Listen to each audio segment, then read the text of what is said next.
My name is Prashanth. I lead the strategy and operations for this company, Intuit India, which is the GCC. Intuit is the global company, the maker of TurboTax, the tax product, QuickBooks, the accounting product, MailChimp, and Credit Karma. The session today is integrating the strategic leadership into operational excellence. We both are part of the site strategy and operations team. So we're going to make the vision, the strategy into actionable operational excellence work for all of you. I know you're all GCC leaders and HR leaders. We talk on behalf of your site strategy and operations team so that after this session, you may be able to talk to them and get a little bit of insight into the operations. With that, I'll hand over the mic to Smita. Yeah, over to you. Thanks, Prashanth. Good afternoon, leaders. I am Smita, part of the site strategy and operations team. If I look around this room, brimming with leaders here, I just want to say that we all are here because we are contributing in various capacities to the dual engines of the global business that we run as GCCs in India.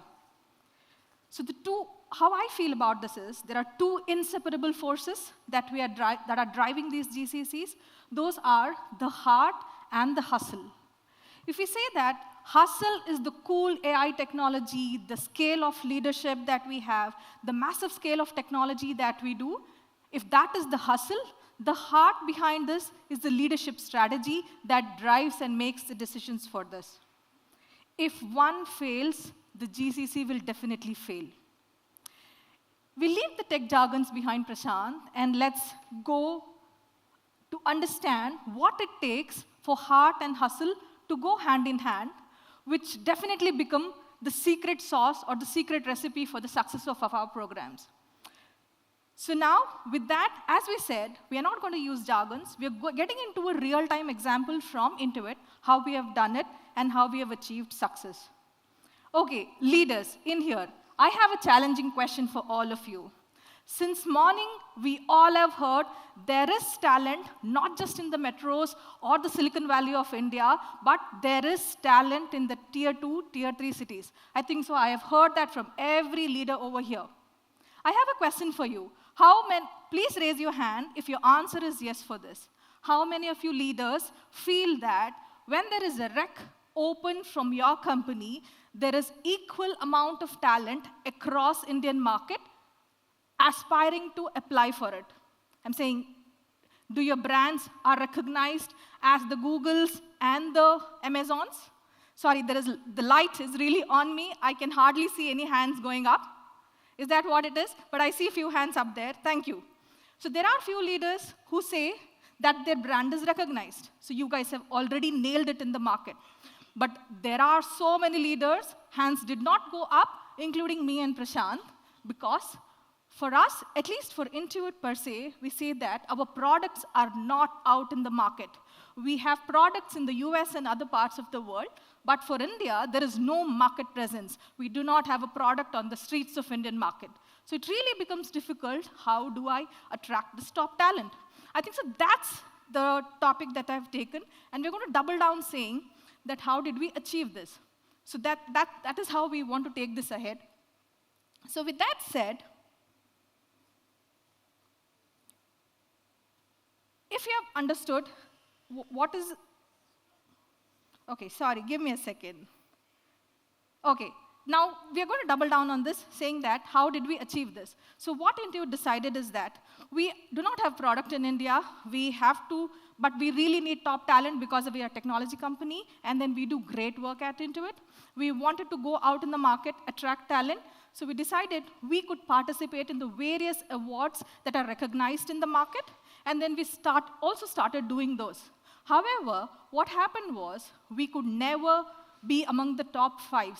While our technology is equal or better than the other technology companies, but then we were not among the top 5. So we tried to understand or double down on this. What we understood is that there is a lot of hustle behind us. We are applying for the awards, we are doing the nominations and all of that, but then what we understood is just our leaders are the face and doing this work.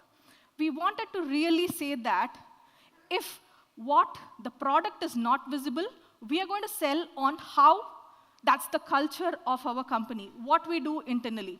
So what we did, we set, I'm going to take one example of this award. That's the Data Science Award that we have been participating with AIM. And I'm proud, since a couple of years, we are among the top 3 consistently for data science and data engineering field.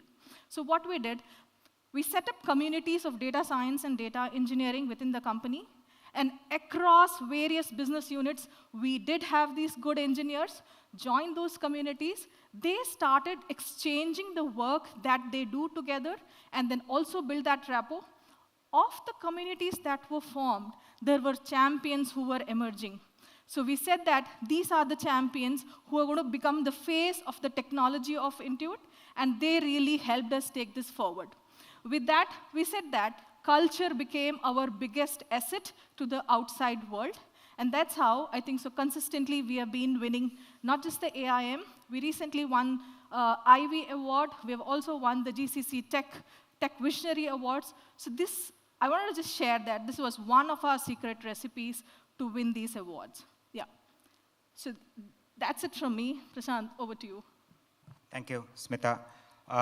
Just rechecking again, we're basically connecting the strategy into operational excellence and actionable work so that for all of you, the GCC leaders, you're able to take it back to your teams and figure out basically take it back to your strategy and operations team and start figuring out where are you placed. With that, let me ask this question. I know I can read the energy of the room. So I'm asking this question to all the leaders out here.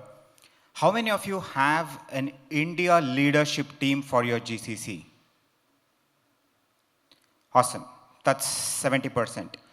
And how many of you honestly believe that the India leadership team believes in the GCC the same way as you believe? Awesome. Some less, but that's great.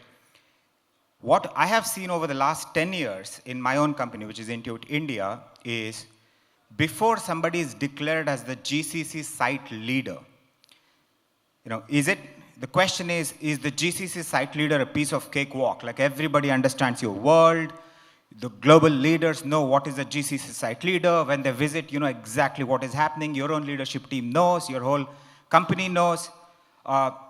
Anyone here who is saying GCC site leadership is a piece of cakewalk, everyone knows this. All right, thank you. Essentially, what really means here is that you have various stakeholders, you have the global leaders, you have your own leadership team, you have all the employees, and the title of the GCC leadership. So the site leadership team, you want that to be mini yous, mini GCC leaders, right? And at Intuit India, what we have tried to do over the years is to build this site leadership team of 15, 20 strong leaders who should actually, if you are not in the picture, and if there is a leader visiting from the HQ, and you pick any of your site leadership team member and put him or her in front of the leader visiting, can they do the same thing that you would do? Can they say the same thing that you would say? And that's been the work. But here is the problem. There is a 0 to 1 here, and then there is 1 to 10.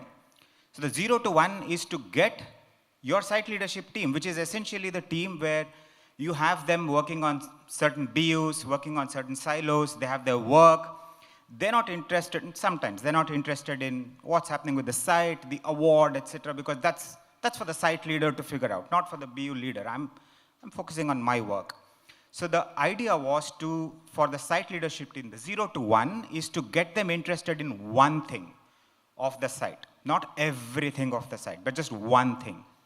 So for example, we have formed certain communities that Smita attributed to, and certain tech communities, and we have one member of the leadership team each as a sponsor for one of these communities. Now, if that works for you, try it out. It works amazingly well for us. What happened is this.